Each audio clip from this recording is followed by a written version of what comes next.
Hi guys, it is April from Getting Hookah With It. Today we're here to do the mid-year freak out tag. I can't believe it's already this time of year. Let's get into it.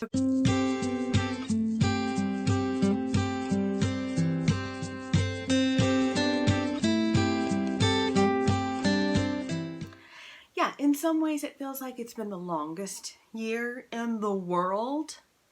And in some ways it feels like time has just flown by.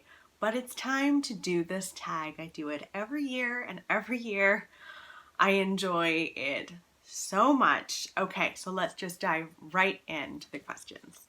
The first question is, what is the best book you've read so far in 2020? And for me, I looked at my Goodreads, I looked at my shelves, and I reflected. And the one that keeps standing out repeatedly for me is Miracle Creek. It's still the standout for me. This follows a group of people who are all tied together because of this thing called a miracle submarine.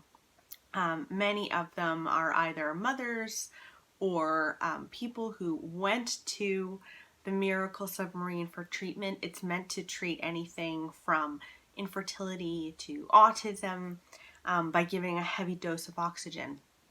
One day, the miracle submarine is lit ablaze, and it kind of blows up, and several people are injured and some people are dead. And we follow the court case of one of the mothers of an autistic boy who dies, and she's on trial for murder because they believe that she lit it ablaze to kill her son.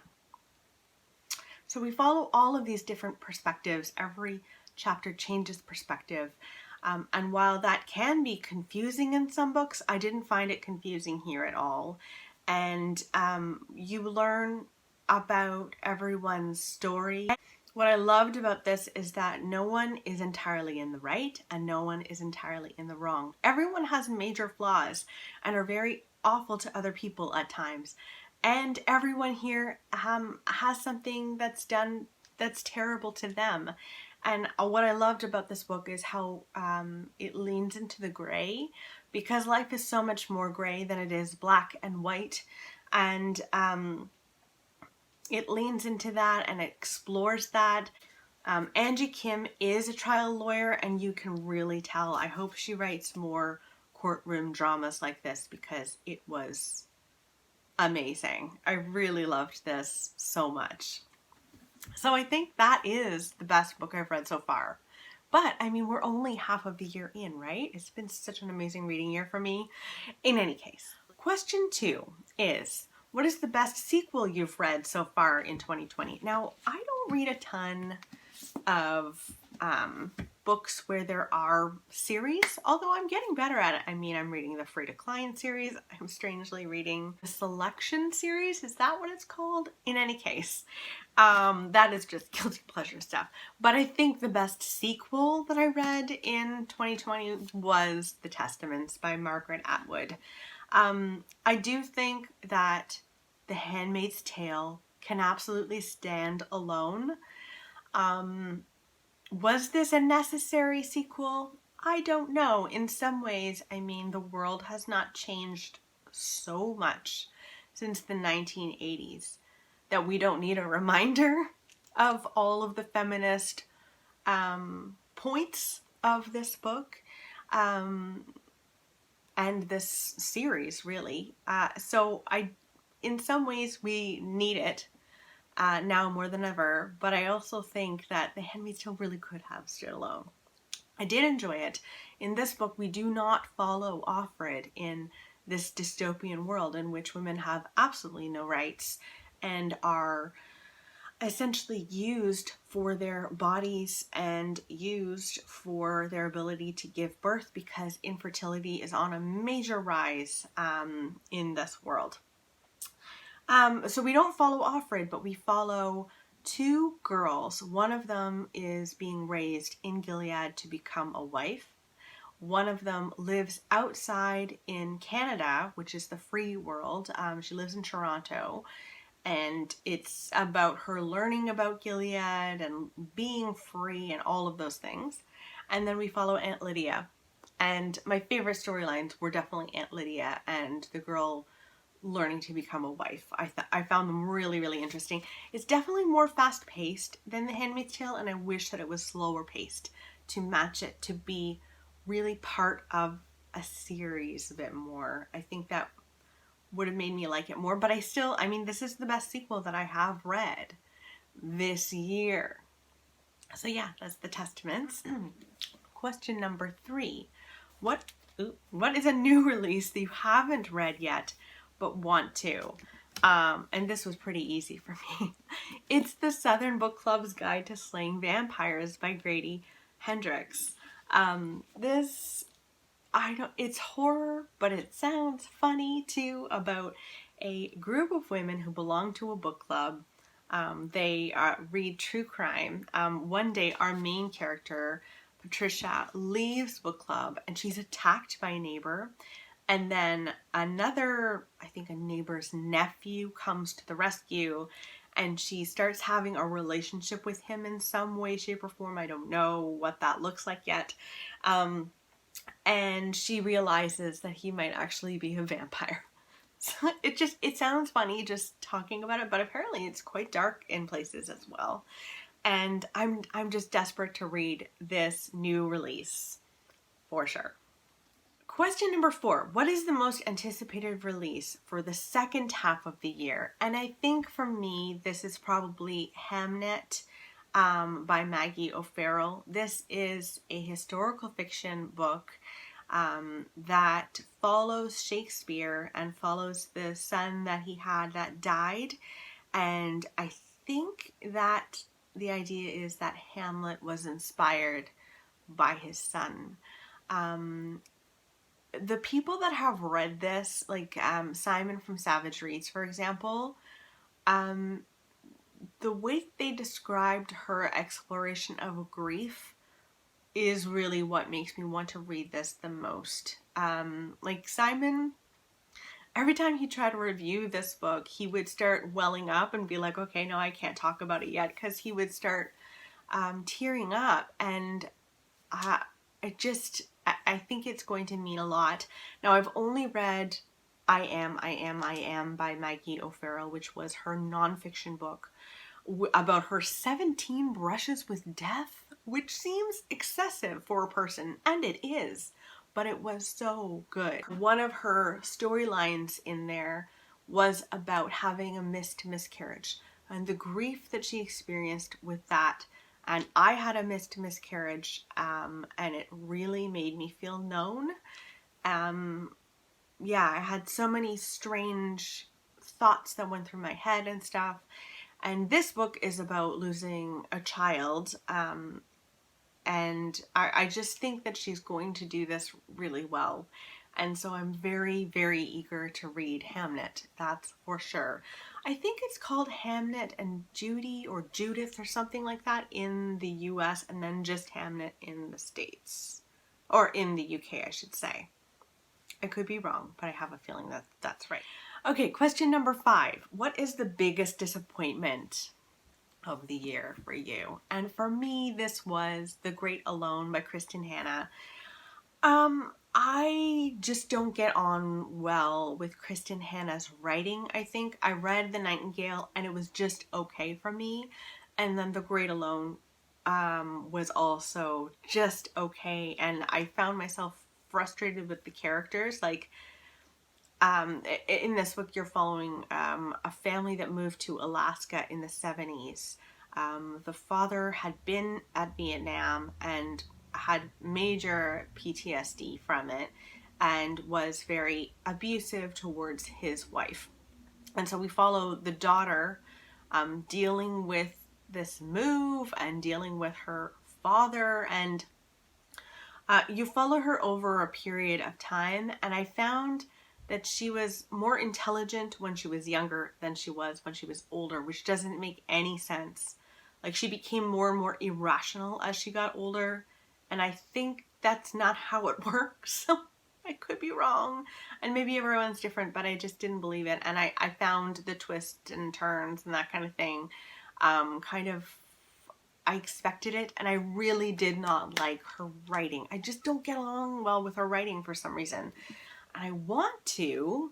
Her storylines are always so fascinating, and the ideas behind them, but it's just the writing just doesn't work for me. Yeah, so it was a big disappointment for me. Question number 6. What was your biggest surprise? And for me, that was Dear Mrs. Bird. I expected this to be incredibly light. This takes place in World War II, and we follow a woman who wants to become a journalist. She wants to be on the front lines reporting. Instead, she ends up working for a women's column in a newspaper, and she is just kind of sorting through letters. And the column is called Dear Mrs. Bird, where women from across the country, this takes place in England, I should mention. So she reads all of these letters where women have written into Dear Mrs. Bird and asked questions about their own personal lives. And Mrs. Bird, it turns out to be, it is very much a selective person. She's kind of uppity and she doesn't answer everyone. And so our main character starts writing back to the people who write in to help them. What I found surprising about this is that it did become increasingly more serious as the book went along, and that was surprising in a good way for me. Her relationship with her best friend really felt very real to me, and there's highs and lows in that friendship. And I just really loved this book, and I will read anything that A.J. Pierce writes here on out, because I think this is her debut, if I'm not mistaken. I just really liked it, and it was a big old surprise for me. Question 7. What is your new favorite author, either a debut or new to you? And I think that this is probably, oh, it's over here. I think it's probably Stacey Hall's. Stacey Hall's is a historical fiction writer, but there's these gothic elements to her stories. I've only read this so far. I also have The Familiars on my shelves, and I really want to read that. The Lost Orphan is about a woman in the 1700s. She is poor. She is pregnant out of wedlock, and that is a big no-no at this time. And she has to give up her child. So she gives up her child to this place called the Foundling Hospital, where they will keep the child and then you can come back for them later. And it's like 6 years, and she's saved up all of this money, and she's gotten her life in a certain place where she thinks she can take care of her child again. And she goes to the hospital ready to meet her daughter. And her daughter is gone, and apparently she, many years ago, went and retrieved her, but she didn't. Someone else did. It's so good. Very gothic. There's mystery in here. The character development was wonderful. I loved her writing style. I really love Stacey Hall's, for sure. So this is not her debut. Her debut, I think, was The Familiars, but I loved it. It's a new to me author that I will be picking up for many years to come. I can already tell. Question number 8. Who is your newest fictional crush? I don't do fictional crushes. I think because I am old. I'm 39 old. You know? It's not for me. The only person that I could think of that I just like admire so much is Ronan Farrow, and he's not a fictional person. He's a very real person fighting against sexual assault against women, and the companies that try to like protect those predators. I just love him so much. I read Catch and Kill and really loved him. So that's the only thing that I could think of the think of off the top of my head. But yeah, I don't really have fictional crushes. So moving on to question number 9. Newest favorite character. And this I could not choose. And I am sorry to say I could not choose between 2 characters. One, no surprise, is Frida Klein. This is the first in the Frida Klein series. She is a psychotherapist and she gets involved in all of these cases and helps the police to solve all of these cases. And this is the first in the series. And Frida is an onion that you feel privileged to unravel. And she opens herself up over the course of the series. I've still got a couple more books left in the series and then it's over, and that makes me so sad. But yeah, I just love Frida so much. I just think she's so interesting. And yeah, I just adore her. But I really couldn't choose between Frida and Queenie. Queenie is about a Black woman living in London, and she is involved in these terrible romantic relationships. They're not romantic, let me just say that. Men treat her terribly and she puts up with it because her self-esteem is so low, and you follow her through these relationships and you follow her as she starts to build some self-esteem. And she felt like probably the most real character that I've ever read. If you've ever allowed yourself to be treated less than you deserved in relationships, you should probably pick this up. It will be triggering to a certain extent because all of those feelings will come up again. But it's really good. It's really, really good. Yeah, I couldn't choose. So I'm cheating, but that's fine. Question number 10. A book that made you cry. The Nickel Boys by Colson Whitehead. If you are looking to read a book right now, a fictionalized book, well, it is fictionalized, to learn about racism, this takes place in the States, but it probably could take place in many places around the world. This is a really good one to read. He also just won the Pulitzer Prize for this, but The Nickel Boys follows Elwood, who is a Black boy living in, where in the heck does this take place? Tallahassee. And Elwood is the type of kid that you would be so proud to have as your own. Like, if I raised a son like Elwood, I would feel on top of the world. He is just such a likable character. And because of racism and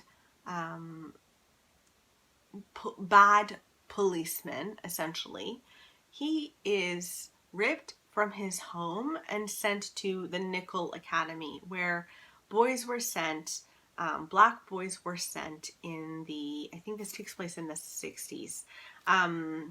Black boys were sent there to basically become better.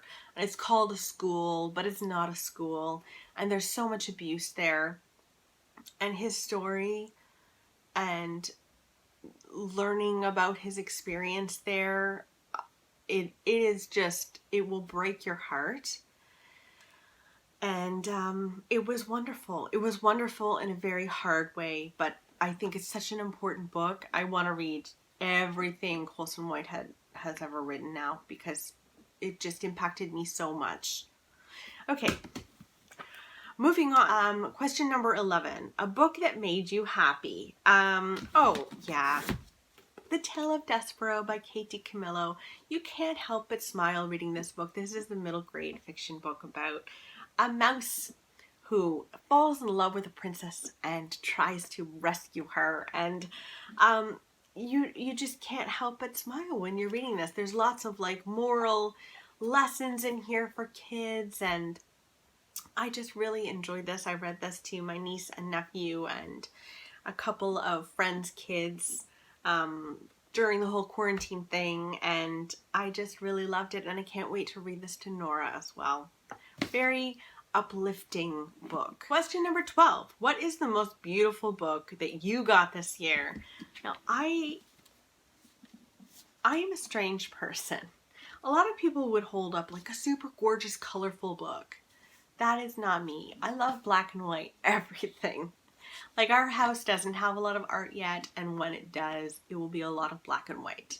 I just love it. So it's the Splendid and the Vial. I don't know what it is about this book, but it's essentially clouds and these airplanes.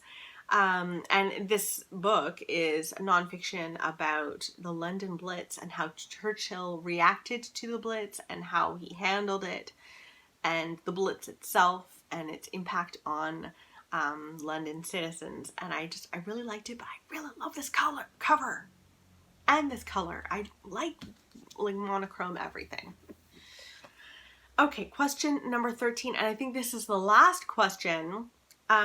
What is a book that you need to read by the end of the year? And this is a book that hasn't come out yet, but I'm pretty sure I'm gonna need to know what happens to Malorie from Bird Box. So Bird Box, if you don't know, is my favorite horror book still.